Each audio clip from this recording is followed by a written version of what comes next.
8वीं सदी की शुरुआत भारत के लिए काफी अहम थी। साल 711 में सिंध के राजा दाहिर पर हमला करके मोहम्मद बिन कासिम ने सिंध में इस्लाम को पहुंचा दिया था।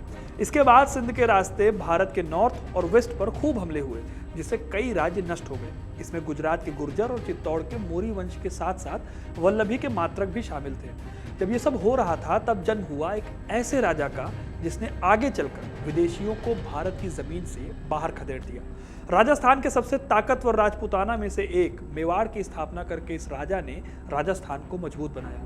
ये महान राजा कोई और नहीं बल्कि बप्पा रावल थे, जिन्हें इतिहास में और भी कई नामों से जाना जाता है। आज के इस वीडियो में हम बप्पा रावल के इतिहास को जानेंगे, तो वीडियो को अंत तक जरूर देखिएगा, क्योंकि अपना इतिहास नहीं जानोगे तो खुद को कैसे पहचानोगे।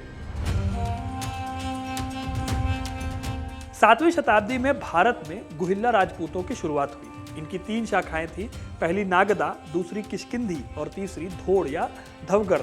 इसमें से नागदा ब्रांच लंबे समय तक टिक पाई। माना जाता है कि चित्तौड़ में तब मौर्यों का राज हुआ करता था और नागदा इनके सामंत रहे होंगे। इसी नागदा ब्रांच से बप्पा रावल आते थे। राजस्थान की लोक कथाओं में कहा जाता है कि बप्पा रावल के पिता गुहिल वंश की 7वीं पीढ़ी में जन्मे थे। जब बप्पा रावल बहुत छोटे हुआ करते थे तो भीलों के साथ संघर्ष में उनके पिता की मृत्यु हो गई। इस टाइम पर इनके कई दुश्मन थे, इसलिए इन्होंने छिपकर रहना शुरू किया। ये एक ब्राह्मण परिवार के घर जाते थे गाय चराने, लेकिन इनके अंदर की लीडरशिप क्वालिटी और लड़ने का जज्बा देखते हुए ये जो ब्राह्मण परिवार था, इनके ऋषि हरित ने इनको शस्त्र और शास्त्र की शिक्षा दी। कहा जाता है कि ऋषि हरित के आशीर्वाद से ही बप्पा रावल को मेवाड़ का राज्य प्राप्त हुआ था। इसी दौरान साल 730 के आसपास भारत में अरब हमले फिर से शुरू हुए। वैसे भी कासिम के हमले के बाद सिंध का दरवाजा खुल चुका था। उस रास्ते से अरब भारत पर आकर अलग अलग हिस्सों पर हमले कर रहे थे, लेकिन अरबों के इन हमलों का उन्हें करारा जवाब भी मिला। उस टाइम पर देश में कई ऐसे राजा हुआ करते थे। कश्मीर और पंजाब में मुक्तपीड़ भाइयों ने अरबों को हराया, तो गुजरात में नवसारी का युद्ध हुआ, जिसमें चालुक्य और राष्ट्रकूट राजाओं ने अरबों को मात दी। वहीं राजस्थान पर हमला करने वाले अरबों का सामना 2 महावीर योद्धाओं से हुआ, नागभट्ट और बप्पा रावल। इतिहासकार आरसी मजूमदार कहते हैं कि 725 के आसपास जब अरबों ने चित्तौड़ पर कब्जा किया था, तब वहां पर मोरी वंश के राजा रूल कर रहे थे। ये राजा कमजोर हुआ करते थे। इसके बाद नागभट्ट और बप्पा रावल की सेना से जब अरब हार गए तो इन्होंने अरबों को खदेड़ते हुए सिंध के पास पहुंचा दिया। उनके शौर्य की वजह से ही कई सालों तक अरब राजस्थान पर हमला करने की हिम्मत नहीं कर पाए। फिर आरसी मजूमदार ये भी बताते हैं कि बप्पा रावल इतने फेमस हुए कि उन्हें ही गोहिल्ला वंश का संस्थापक माना जाने लगा और उनको चित्तौड़ का राज मिल गया। एक तरह से देखा जाए तो चित्तौड़ पर राज करने वाले बप्पा रावल पहले गोहिल थे। इसी वंश के बाद राणा प्रताप और राणा कुंभा जी ने मेवाड़ की गद्दी संभाली और बप्पा रावल को इन सिसोदिया राजाओं ने पूरा सम्मान दिया। बप्पा रावल के बारे में माना जाता है कि मेवाड़ के आराध्य देव एकलिंग जी महाराज, इनकी स्थापना भी बप्पा रावल ने ही की थी।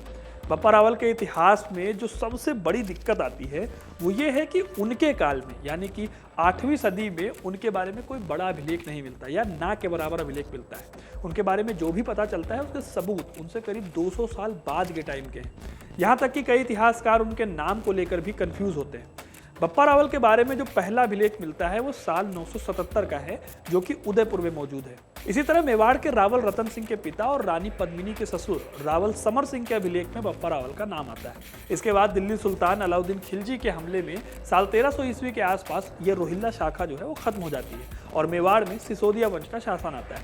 इन्हीं सिसोदिया वंश के राजा महाराणा कुंभा के अभिलेख में बप्पा रावल का नाम मिलता है, लेकिन इन सारे अभिलेखों में वंशावलियां अलग अलग हैं। इसलिए इतिहासकार मानते हैं कि कालभोज, शिलादित्य या खुम्मान में से कोई एक बप्पा रावल हो सकते हैं, यानी कि 3 नाम है और बप्पा रावल इनमें से कोई एक है। महाराणा कुंभा के टाइम पर ही एकलिंग महामात्मय ग्रंथ लिखा गया।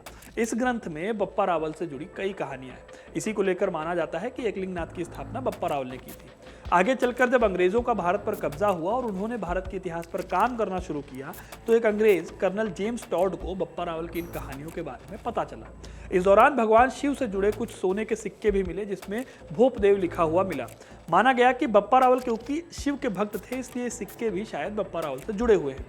हालांकि बाद में इन सिक्कों को लेकर कई विवाद खड़े हुए। अभी भी बप्पा रावल को लेकर काफ़ी रिसर्च होनी बाकी है, जिससे उनके बारे में और भी चीज़ें पता चल सके, क्योंकि इस टाइम पीरियड से जुड़े हुए बप्पा रावल से जुड़े कोई सबूत, हमें ठोस सबूत नहीं मिलते।